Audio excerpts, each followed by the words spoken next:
बिस्मिल्लाहिर्रहमानिर्रहीम। नाज़रीन अस्सलाम वालेकुम। मैं हूं आपका मेज़बान साबिर शाकिर। वफाकी दारुल हुकूमत इस्लामाबाद से कुछ ताज़ा तरीन इत्तलाआत और हम खबरें शेयर करते हैं। पाकिस्तान के सियासी हालात वाक़ियात, सियासी मंजरनामा एक खास सूरत में तरतीब देने की कोशिश की जा रही है बहुत अरसे से, लेकिन हो नहीं पा रहा। और जो पाकिस्तान के अवाम और जो इस वक्त मीनी हक़ाइक़ हैं, वो जो नक्शा पेश कर रहे हैं, जो नक्शा बनता हुआ नजर आ रहा है, वो शायद काबिल कबूल नहीं है बहुत सारे माफियाज को और खासतौर पर 20 जमातों को, क्योंकि वो 20 जमातें अगर पब्लिक पे छोड़ दिया जाए, एक मुनसिफाना साफ शफाफ इलेक्शन करवा दिए जाए, तो फिर वो 20 जमातें जो है वो जीरो हो जाएंगी। सिर्फ एक ही जमात सामने आएगी और वह पाकिस्तान तहरीक इंसाफ, और उसका रास्ता रोकने के लिए कोशिश की जा रही है। बहुत सी आर्टिफिशियल वेज इस्तेमाल किए जा रहे हैं, जबर भी बर्दाश्त किया जा रहा है, फाशिस्ट सोच भी है।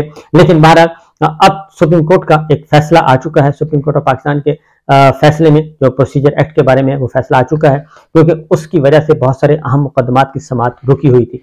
और चीफ जस्टिस पाकिस्तान काजी फाइज साहब का एक मौक़िफ़ चूंकि वो इख्तियार कर चुके थे कि जब तक इस एक्ट का फैसला नहीं होता, उस वक्त तक मैं जो है 184(3) के तहत कोई भी जो है एंटरटेन नहीं कर सकता किसी भी दरखास्त को, और ना ही किसी ऐसे बेंच का हिस्सा बन सकता हूं। अब वो खुद चीफ जस्टिस ऑफ पाकिस्तान बन चुके हैं और फैसला भी दे चुके हैं, सब कुछ हो चुका है। अब उनको आगे बढ़ना होगा। और उनके सामने कौन कौन से मुकदमात हैं? सबसे बड़ा मुकदमा तो इस वक्त 184(3) के तहत फाइल हुआ है, वो है सुप्रीम कोर्ट बार एसोसिएशन की तरफ से और दीगर दरखास्त गुजारान की तरफ से कि इलेक्शन 90 दिन के अंदर अंदर होने हैं, और वो इलेक्शन 90 दिन के अंदर नहीं हो रहे, वो वक्त गुजर चुका है और अब 90 दिन के अंदर इलेक्शन होना मुमकिन नहीं रहा। इसलिए अब ये एक पिटीशन जो है वो चीफ जस्टिस काजी फाइज साहब के सामने पड़ी है। दूसरी पिटीशन पड़ी है सिविलियंस का फौजी अदालतों में ट्रायल, वो भी हुआ है। ऑफिशियल सीक्रेट एक्ट भी चैलेंज हुआ है, आर्मी एक्ट भी चैलेंज हुआ है, और शहीद अशरफ साहब का केस भी पड़ा है उनके सामने। ये सारे के सारे 184(3) के तहत और भी कुछ मुकदमात उनके सामने मौजूद हैं, मुंतजर हैं उनकी नजर इल्तफात के। अब देखते हैं कि वो कब मंजर आम पे आते हैं वो मुकदमात, और कब उनकी हेयरिंग होती है, क्योंकि हेयरिंग के दौरान ही जो है सुप्रीम कोर्ट बार के सदर आबिद जुबैरी साहब से उन्होंने कोई एक मुकालमा किया था। उसके जवाब में उन्होंने कहा कि हमारी तो दरखास्त पड़ी है, आप उसको टेकअप कर लें। और दूसरी जाने पॉलिटिकल पार्टीज भी अब प्रेशर बढ़ा रही हैं, सिवाय नून लीग के और मौलाना के। बाकी सब की सब जमातें चाहती हैं कि फिल फॉर इलेक्शन हो, बशमूल पाकिस्तान तहरीक इंसाफ के। इसके बावजूद कि उनके जो चेयरमैन हैं, पार्टी सरबराह हैं, वो इस वक्त जेल की सलाखों के पीछे हैं। पीटीआई के सदर जेल की सलाखों के पीछे चौधरी परवेज इलाही साहब, शाह महमूद कुरैशी साहब वजीर खारजा, नायब जो चेयरमैन है, वाइस चेयरमैन है, साबिक वजीर खारजा, वो भी जेल की सलाखों में है। तो ये तीन अहम तरीन, और दीगर भी बहुत सारे हैं, लेकिन इसके बावजूद इमरान खान साहब जेल में बैठ के ये कह रहे हैं कि हमें फ्री एंड फेयर इलेक्शन चाहिए और 90 दिन के अंदर अंदर चाहिए।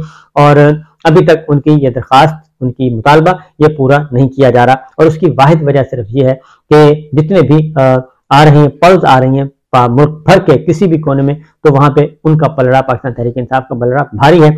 और उसमें बहुत बड़े सदाकत अब्बासी साहब, उस्मान डार साहब और इनके जो हैं वो इंटरव्यूज भी आप देख चुके हैं, जिस तरीके से उनको उठाया गया, कुछ को उठाया जा चुका है, कुछ को लाया जा चुका है, इंटरव्यूज भी नशर करवा के देख लिए, लेकिन फर्क नहीं पड़ रहा। और हाँ, अलबत्ता टारगेटेड सीटें हैं वो खाली करवाई जा रही हैं। उस्मान डार साहब की सीट खाली करवाई गई ख्वाजा आसिफ साहब के लिए, सदाकत अब्बासी साहब की सीट खाली करवाई गई शाह अब्बासी साहब के लिए। इसी तरीके से फरख हबीब साहब को उठाया गया, वो ज़ाहिर है फैसलाबाद में राना सनाउल्लाह साहब है, राजा रियाज साहब हैं, उनको अकोमोडेट करना है, लिहाजा उनको भी उठाया हुआ है। शेख रशीद साहब को उठाया हुआ है रावलपिंडी के लिए। तो ये सारे के सारे एक कोऑर्डिनेटेड एक एफर्ट हो रही है, और उस एफर्ट के तहत मुनज़्ज़म अंदाज में प्री पोल रिगिंग जो है वो जारी सारी है। लेकिन दूसरी जानिब मुज़ाकरात भी चल रहे हैं, और मुज़ाकरात का अमल भी जो है वो भी बड़े ही मुनज़्ज़म अंदाज में वो भी चल रहा है, और मुख्तलिफ फोरम्स पे चल रहा है। एक हमें नजर आ रहा है जो कि मोहम्मद अली दुरानी साहब का ऐवान सदर में जो एक्टिविटीज हो रही हैं वो हमें नजर आ रही हैं, और कुछ ऐसे चैनल्स भी काम कर रहे हैं जो हमें नजर नहीं आ रहे। तो उसमें वाहिद जो इशू है वो यही है कि इमरान खान साहब जो हैं वो अपनी जगह छोड़ने के लिए तैयार नहीं है किसी भी सूरत में। वो तमाम तर मुकदमात का भी सामना कर रहे हैं, अपनी जगह वो नहीं छोड़ रहे। अब तक की जो सिचुएशन के मुताबिक जो है उनके साथ जब भी बातचीत की जाती है, जब भी कोई मैसेज उन तक पहुंचता है और फिर वापस आता है, वो इस बात के बिल्कुल खिलाफ नहीं है कि बातचीत ना की जाए। जाहिर वो बातचीत कर रहे हैं, उन्होंने अलाउ भी किया हुआ है, और खुद भी कभी उन्होंने ये नहीं कहा, लेकिन बातचीत वो कहते हैं आइन और कानून के अंदर रह के करनी है। आइन और कानून से मावरा कोई बातचीत नहीं करनी, कोई मॉडल ऐसा मॉडल कबूल नहीं है, कोई ऐसा मुतालबा ना वो खुद करेंगे, गैर आइनी गैर कानूनी मुतालबा ना किसी का मानेंगे। इसलिए गिव एंड टेक करने की पोजीशन में वो नहीं है। वो सिर्फ फ्री एंड फेयर ट्रायल चाह रहे हैं और फ्री एंड फेयर इलेक्शन चाह रहे हैं। इसीलिए वो काफी कुछ भुगत भी रहे हैं। लेकिन उनकी तरफ से जो एक मैसेज बार बार कन्वे किया जा रहा है, खासतौर पे पिछले दिनों उन्होंने कहा कि मेरे बारे में एक कहा गया कि जी मुझे दिल की तकलीफ है या मैं बीमार हो पड़ गया हूं, तो उन्होंने कहा कि ये डिमोरलाइज करने के लिए, जो वोटर्स को, सपोर्टर को, पाकिस्तान की आवाम को मायूस करने के लिए ये खबरें फैलाई जा रही हैं। मैं बिल्कुल फिट हूं और मैं सेहतमंद हूं, मैं तंदुरुस्त हूं। और मैं अब आपको ये इंफॉर्मेशन की बुनियाद पर बता रहा हूँ कि उन्होंने कहा कि इब्तदाई दिनों में इन्होंने मुझे फर्श पे लिटाया और फर्श पे भी लिटाया और फर्श पे लिटा के ना कोई सफाई ना कोई सुथराई, और ऐसा माहौल था कि जो चींटियां हैं, कीड़े मकोड़े हैं, वो उनके जिस्म पे भी चढ़ जाते थे, उनके बालों में भी चले जाते थे। तो पहले इब्तदाई 2-3 दिन उन्होंने ये करके देख लिया और वो 2-3 दिन मेरे लिए मुश्किल थे। उसके बाद फिर मैं अपने आप को आहिस्ता आहिस्ता, उन्होंने कहा कि मैंने अपने आप को एडजस्ट कर लिया और अब ये मुझे 2 साल रखें जेल में, 2 महीने रखें या जब तक ये रखना चाहते हैं रखें, मुझे कोई फर्क नहीं पड़ेगा। और मैं जो एक तय कर चुका हूं, मुज़ाकरात आज करें, कल करें, परसों करें, लेकिन मुज़ाकरात में वो जो भी पार्टी आएगी, जो भी मेरे साथ बातचीत करेगा, डायरेक्ट करेगा, इनडायरेक्ट करेगा, तो मेरे यही मुतालबात और मेरा यही एक खास डोमेन है कि मैं इससे बाहर नहीं जाऊंगा। और वो है कि हमें आइन और कानून की बालादस्ती चाहिए और फ्री एंड फेयर ट्रायल चाहिए, फ्री एंड फेयर इलेक्शन चाहिए और तमाम सियासी कारकुनान जो कि इस वक्त सियासी कैदी जेलों में, उनकी रिहाई चाहिए, झूठे मुकदमात की वापसी चाहिए, जिसने सजा दी है उसका ओपन अदालत में ट्रायल करें।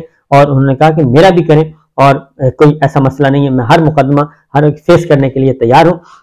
और खासतौर पे साइफर के मामले में उन्होंने ये कहा कि साइफर तो मैं चाहता हूं कि ये मुकदमा चले, लेकिन ओपन ट्रायल, ओपन कोर्ट में चले, इस तरह नहीं कि जिस तरीके से बंद कमरे में और जेल के अंदर जेल ट्रायल किया जा रहा है कि किसी को कानो कान खबर नहीं और एक लिखा हुआ शेड्यूल आ चुका है कि इस तारीख को ये करना है, इस तारीख को ये करना है, इस तारीख को ये करना है और फलां तारीख को सजा दे देनी है। और सजा का पहले से मालूम है कि जनाब 14 साल सजा सुनानी है और 7 साल से 14 साल के दरमियान सजा सुनानी है। तो कहते हैं ये मुझे कबूल नहीं है किसी भी सूरत में, और इसके लिए मैं रेजिस्ट करूंगा और मज़ाहमत करूंगा। और अगर इस केस की बुनियाद पे मुझे कोई तोड़ना चाहता है और मुझे कोई जेल दिखा के करना चाहता है, काबू करना चाहता है, तो ये पॉसिबल नहीं होगा। इसलिए उन्होंने अपने वोटर सपोर्टर को ये message, loud and clear message convey किया। उन्होंने कहा जी कन्वे कर दें कि ये काम मैं नहीं करूंगा। और जो इतलात आ रही हैं वो भी यही आ रही हैं। और अब उन्होंने कहा कि मैं चूंकि एक वॉक, मेरी वॉक और एक्सरसाइज मैंने मांगी थी, वो अब ट्रायल कोर्ट के जज जो हैं वो गए हैं और उनको 60 से 80 फुट की जगह दे दी गई है कि आप वॉक कर सकते हैं, इससे ज्यादा कुछ नहीं है। बहरहाल उसका यही वजह कि एक तरफ बातचीत और दूसरी तरफ प्रेशर भी बढ़ाया जा रहा है। और ये प्रेशर टैक्टिक्स होते हैं कि जितना ज्यादा प्रेशर बढ़ाया जाएगा, जितना खौफ हरास फैलाया जाएगा और जितना डराया जाएगा, उतनी अच्छी बारगेनिंग हो सकेगी और कम से कम शराइत पे बातचीत हो सकेगी। लेकिन मेरा ख्याल है कि इमरान खान साहब का जो है कोई इसके बिल्कुल बरक्स है। अब बातें हैं जो मुकदमात, आज का दिन ही ले लें कि मुकदमात ही मुकदमात हैं। इस्लामाबाद हाईकोर्ट में आज इमरान खान साहब के 4 मुकदमात हैं। तो सबसे पहले साइफर केस है। साइफर केस में दरखास्त जमानत है, वो आज चीफ जस्टिस आमिर फारूक साहब की अदालत में मौजूद है और उसके जो दलाइल, जुज़वी दलाइल दे चुके हैं सलमान सफदर साहब, आज उन्होंने अपने दलाइल मुकम्मल करने हैं और उसके बाद फिर सरकारी वकील आएंगे। हो सकता है वो आज मुकम्मल कर लें या हो सकता है अगले कल की तारीख के लिए फिक्स कर दें। तो अगर आज होगा तो आज फैसला महफूज हो जाएगा, वरना कल पे चला जाएगा। तो ये अब जो दरखास्त जमानत है साइफर केस में, वो उसकी समाअत अब मुकम्मल होनी है, उस पर फैसला आना है। तो देखते हैं कि साइफर केस में इमरान खान साहब को रिलीफ मिलता है या नहीं मिलता, वो जेल की सलाखों से उनको निकाला जाता है या नहीं। दूसरी जानिब इमरान खान ने साइफर केस में जी जो ट्रायल कोर्ट की कार्रवाई रोकने की भी इस्तदा की हुई है, क्योंकि जेल में जो चल रहा है ट्रायल उसको चैलेंज किया हुआ है। वो कहते हैं कि ओपन ट्रायल होना चाहिए और उन्होंने बिल्कुल open chief justice of Pakistan से भी अपील की है कि जिस तरीके से ये प्रोसीजर एक्ट को खुली अदालत में पूरी दुनिया में दिखाया गया लाइव स्ट्रीमिंग के जरिए, तो मेरा ये साइफर केस है ये भी ओपन कोर्ट में चलाया जाए, लाइव स्ट्रीमिंग दिखाई जाए।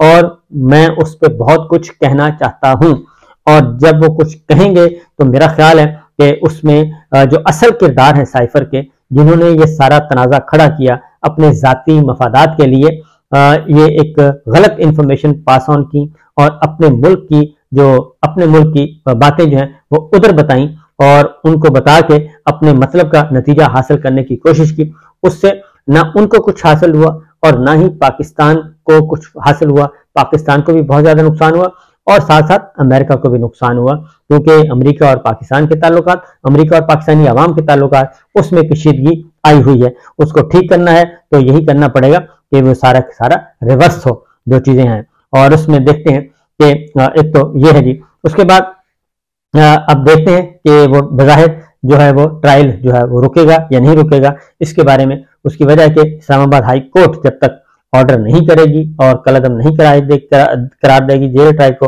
तब तक ये प्रोसीडिंग्स चलती रहेंगी। और आज भी इसी तरह का मामला है। तो तीसरा जो मुकदमा है वो है साइफर केस में ट्रायल कोर्ट का जो 9 अक्टूबर का ऑर्डर है उसको चैलेंज किया गया, जिसमें फर्द जुर्म आयद करनी है नेक्स्ट हियरिंग पे। तो फर्द जुर्म और कॉपियां नकूल चालान की नकूल जो है वो तकसीम कर दी गई हैं और उस पर भी एतराज, उस पर भी उन्होंने कहा है कि जनाब हमने तो कॉपियां वसूल ही नहीं की, जबरदस्ती अगर दे दें, ना हमने साइन किए हैं। तो फर्द जुर्म आयद करने के लिए बुलाया हुआ है। 9 अक्टूबर का जो ऑर्डर था उसको चैलेंज किया है, लिहाजा वो भी चीफ जस्टिस आमिर फारूक साहब की अदालत में है।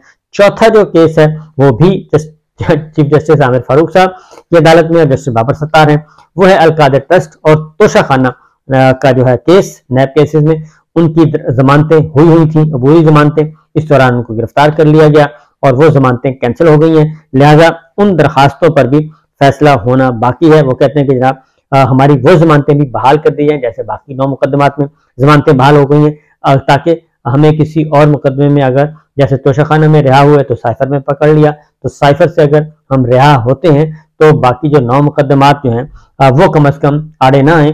और उन 9 मुकदमात के साथ साथ अलकादर ट्रस्ट और तोशाखाना जिसमें ऑलरेडी अबूरी जमानतें मंजूर हो चुकी थी उनको भी एड्रेस किया जाए।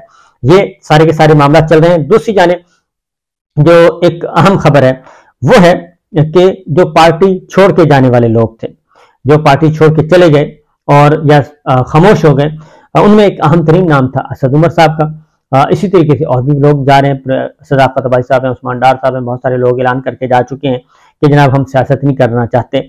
और वो प्रेशर वही है कि एस्टेब्लिशमेंट का प्रेशर है। और खासतौर पे 9 मई के बाद ये सिलसिला शुरू हुआ, जो प्रेस कॉन्फ्रेंस करता है, सियासत छोड़ता है, पाकिस्तान तहरीक इंसाफ छोड़ता है, वो बरी जिम्मा करार पाता है 9 मई से। और जो नहीं ये काम कर रहा वो दहशतगर्द भी है, वो पाकिस्तान मुखालिफ भी है, वो सब कुछ है, वो 9 मई का जिम्मेदार भी है। तो जिस वजह से ये पूरे का पूरा जो 9 मई के मामलात हैं ये पूरे के पूरे इस पे उंगलियां उठ रही हैं, क्योंकि या तो एक ही होना चाहिए कि ये नहीं होना चाहिए कि जो प्रेस कॉन्फ्रेंस करे, जो पीटीआई छोड़ दे, जो इमरान खान से ताल्लुकी करे, इमरान खान की मजम्मत करे, इमरान खान पे इल्जाम लगाए, वो तो हो गया बरी जिम्मा। और ये जो नहीं करेगा उसका जनाब उसको जेल की सलाखों के पीछे डाल दिया जाए। अब उन्हीं में से एक नाम असद उमर साहब का था। तो असद उमर साहब के बारे में बहुत सारी बातें की जा रही थी, लेकिन उन्होंने कल हैरान कर दिया। उन्होंने कहा जी कि मैं अगर पाकिस्तान तहरीक इंसाफ अगर मुझे टिकट देगा तो मैंने पीटीआई के ही इलेक्शन लड़ना है, तो मैं बिल्कुल पीटीआई का हिस्सा हूं और पीटीआई का टिकट भी अप्लाई करूंगा। तो उन्होंने क्या कहा वो जरा सुन लें।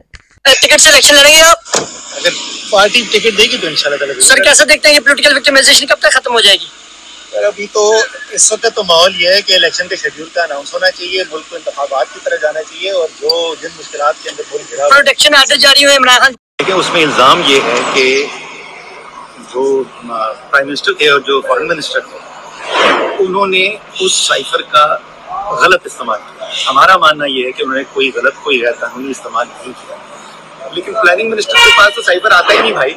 तो मैंने ये FIA से भी सवाल पूछा था कि वो दूसरे हमारे कॉलीग जो कौमी सलामती कमेटी मीटिंग में थे या दूसरी मीटिंग्स में होते थे, क्या उनको इसलिए नहीं बुलाया जा रहा क्योंकि वो तरीके इंसाफ में नहीं रहे?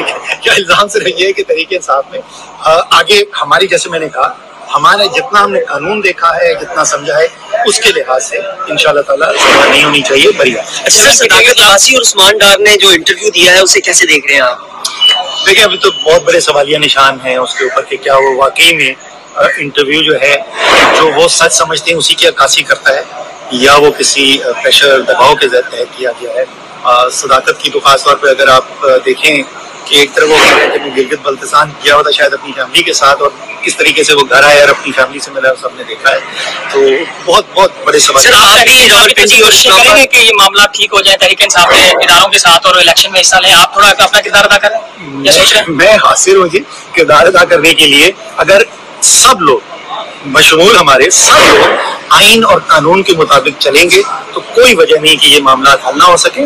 और पाकिस्तान जितनी मुश्किलात के अंदर घिरा हुआ है उसके अंदर ये इंतहाई जरूरी है, अशद जरूरी है कि मुल्क के अंदर तमाम बड़ी कुव्वतें जो हैं वो एक साथ आइन और कानून के मुताबिक मिलकर काम करने को तैयार हो। तमाम सियासी पार्टियां, बाकी तमाम फरीक जितने भी हैं, और मुल्क की बेहतरी अब इनफरादी शख्स की या एक इदारे की या सियासी पार्टी के छोड़ दें, मुल्क की बेहतरी इसी चीज के अंदर है कि सब लोग आइन और कानून के मुताबिक आगे चलें। अच्छा सर, आप भी कोर कमेटी का हिस्सा थे, डायरेक्ट इल्जाम लगाए जा रहे हैं कि इमरान खान साहब ने प्लानिंग की, उसमें कुछ लोग उसके हक में थे, कुछ मुखालिफ थे, वो जो सारा 9 मई का वाकया हुआ, क्या हुआ? मैं किसी ऐसी मीटिंग के अंदर नहीं था जहाँ इस किस्म की बातें की गई हो जिसके इल्जाम लगाए जा रहे हैं। शुक्रिया। ये थे असद उमर साहब, और असद उमर साहब ने भी सारे मामला का वाज़ेह तौर पे जवाब दिया कि 9 मई के ऐसा कोई प्लानिंग नहीं हुई और ना ही वो ऐसी किसी मीटिंग में शरीक थे। साइफर के मामले में उन्होंने कहा कि इमरान खान साहब को बरी होना चाहिए, ये बिल्कुल एक फरसूदा केस है। तो ये सूरत हाल है जी, इजाजत दीजिए, अल्लाह हाफिज।